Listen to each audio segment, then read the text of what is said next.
The tenant above the empty floor. Floor 21, Episode 2. I moved into the building because it was cheap. That was the whole reason. I wish I could say I didn't know better, but I did. I just thought I was getting a good deal. The listing said. Convenient location, affordable units, newly renovated lobby. The pictures looked fine. The lobby was modern enough, the hallways clean enough. Nothing special, but nothing that screamed run. What really sold me was the line at the bottom. Higher floors, quiet neighbors, great night views. I do most of my work at night. I edit videos, which basically means staring at a screen until sunrise. A quiet place on a high floor sounded perfect. The agent showed me a unit on the 19th floor. As we rode the elevator up, she talked quickly, the way agents do. About convenience, about value, about how this building was underrated. I stared at the buttons on the panel. 1 to 20. But there was something odd. Between 17 and 19, the button for 18 looked slightly off. The font was a little thinner.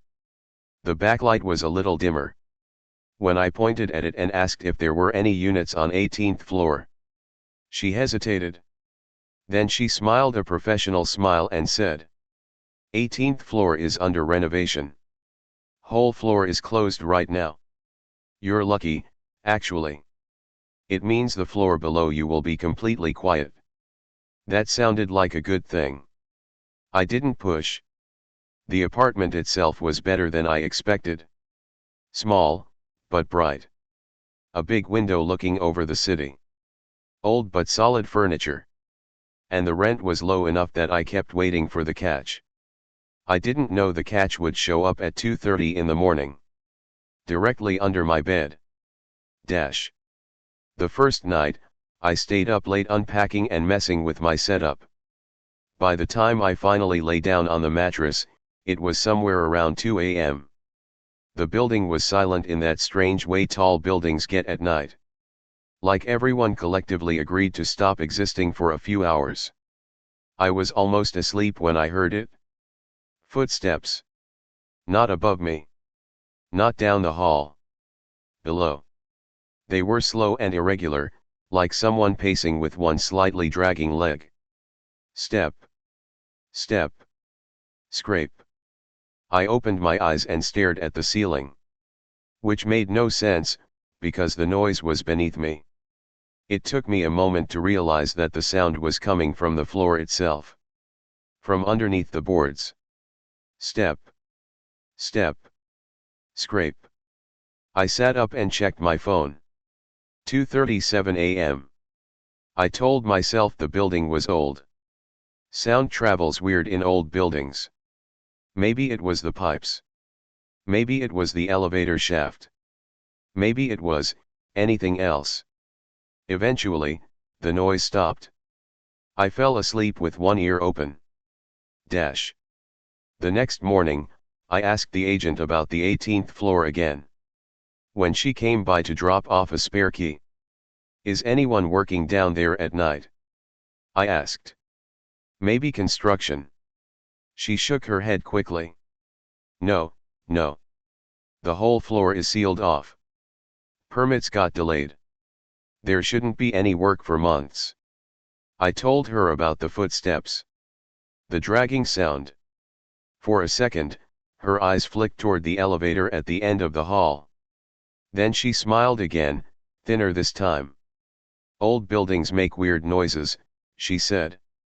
If it bothers you, we can ask maintenance to check the pipes. I wanted to argue. But she was already halfway down the hall.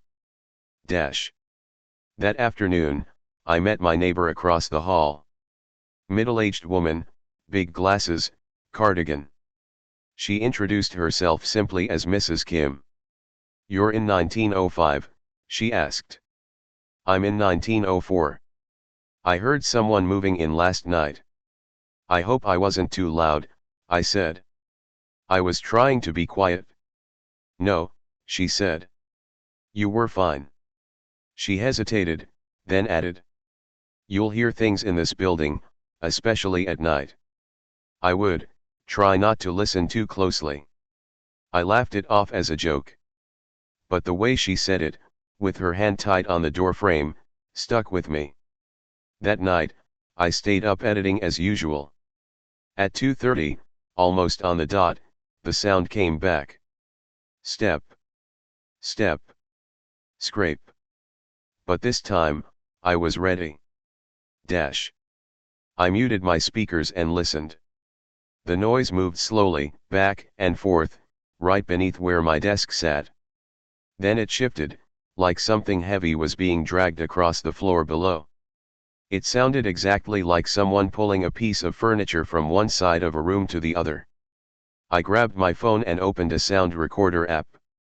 I put it on the floor, hit record, and lay flat on my stomach with my ear pressed to the boards. The footsteps continued for almost 10 minutes. Sometimes closer, sometimes further away. Never moving toward the walls, just pacing that same invisible rectangle under my feet. At one point, there was a sound that made my blood run cold. A soft, metallic ding. The kind an elevator makes when it arrives at a floor. Except the elevators were down the hall, not directly below me. When the noise finally stopped, I waited a full 5 minutes before moving. Then I played back the recording. It was there. Faint, but clear. Footsteps. Dragging. That little bell at the end.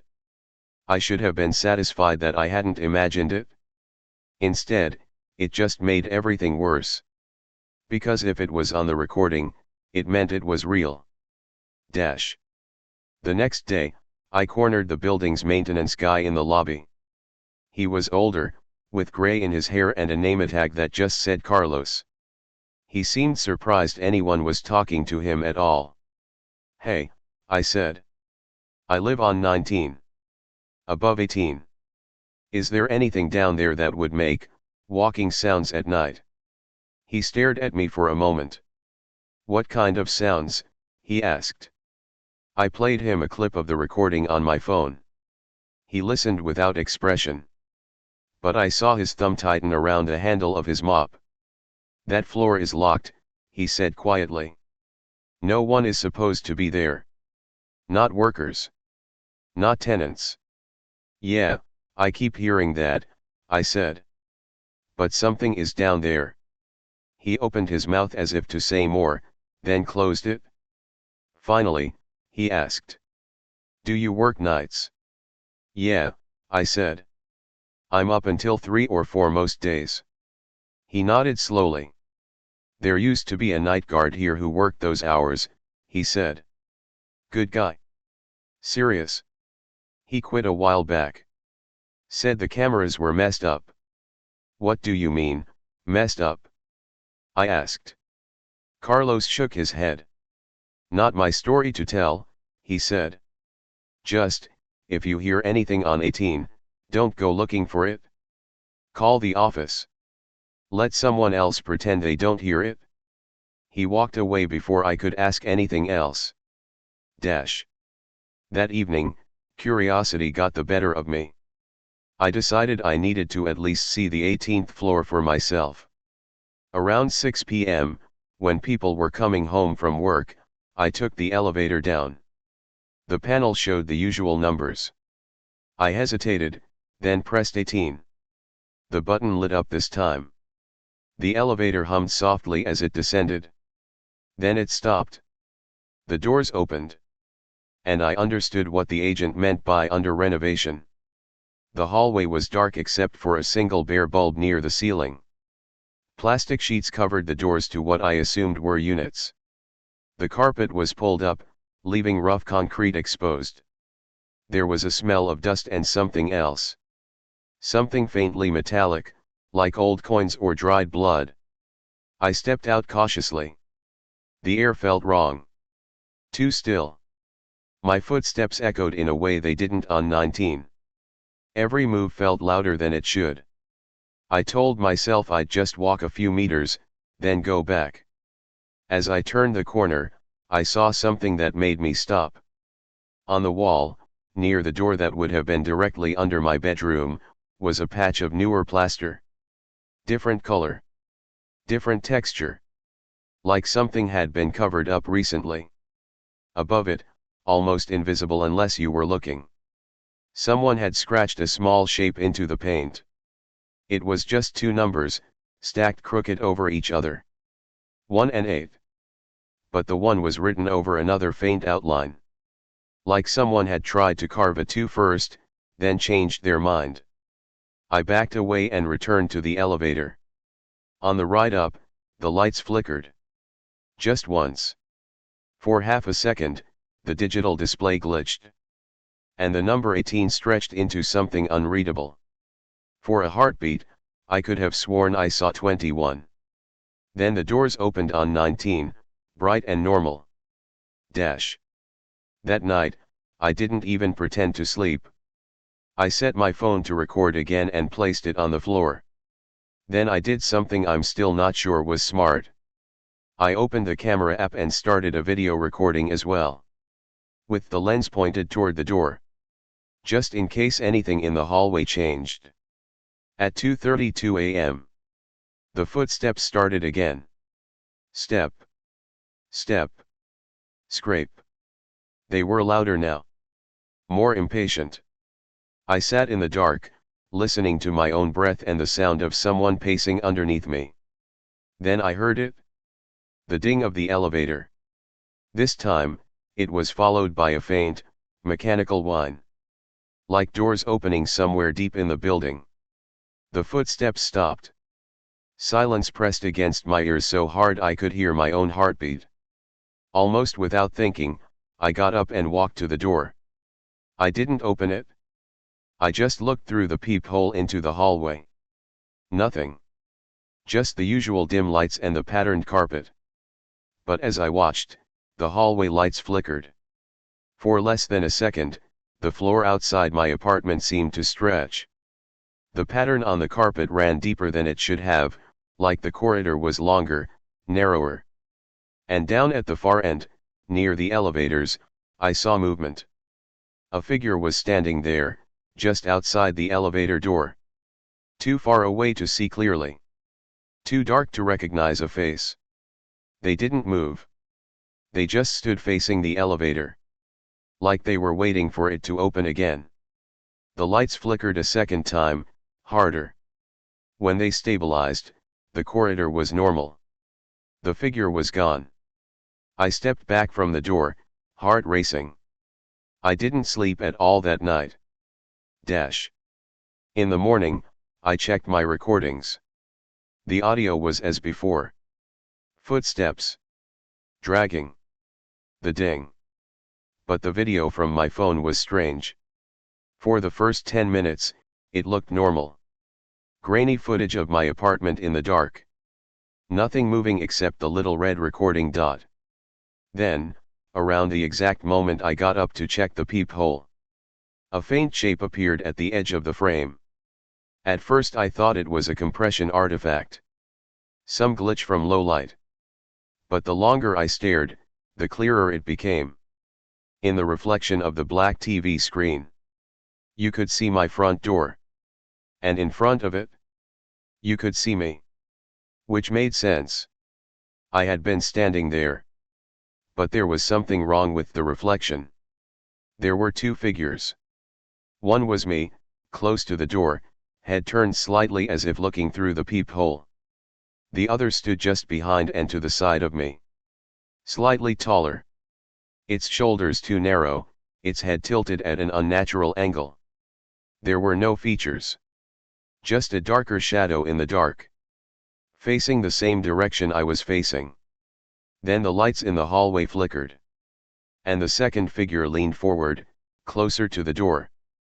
Closer to me. I stopped the video. I didn't watch the rest.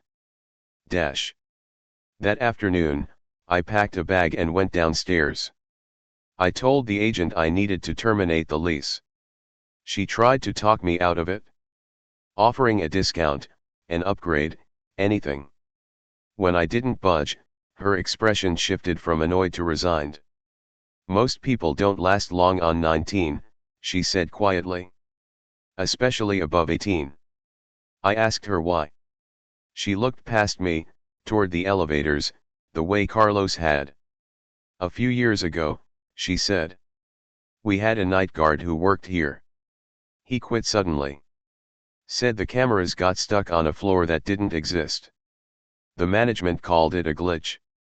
But ever since then, this building feels different at night. She paused. Between 18 and 20, there are sometimes more floors than the blueprints say. I waited for her to laugh, to say she was joking. She didn't. Instead she added. If you hear something under you, or behind you, or just outside the door, and the building insists that nothing is there, it's better to believe the building. I left the keys on her desk and walked out. I didn't look back at the elevators. Sometimes, when I can't sleep, I open the audio file I saved from that night. I don't listen to it all the way through. Just the first few seconds. Footsteps. Dragging. The soft chime of an elevator bell. Every time, right after the bell. There's a tiny sound I didn't notice at first. A second set of steps, just one or two, coming from a different direction. Like someone else is arriving at the same time. I close the file before it gets to that part. Somewhere in that building, above an empty floor and below a floor that doesn't exist. The elevator is still running. And if you ever find a cheap apartment on a high floor, with a perfectly quiet closed-off level right under you, you might want to ask why the last night guard quit before dawn. This story is a work of fiction, created purely for entertainment. Any resemblance to real people, buildings, or events is purely coincidental.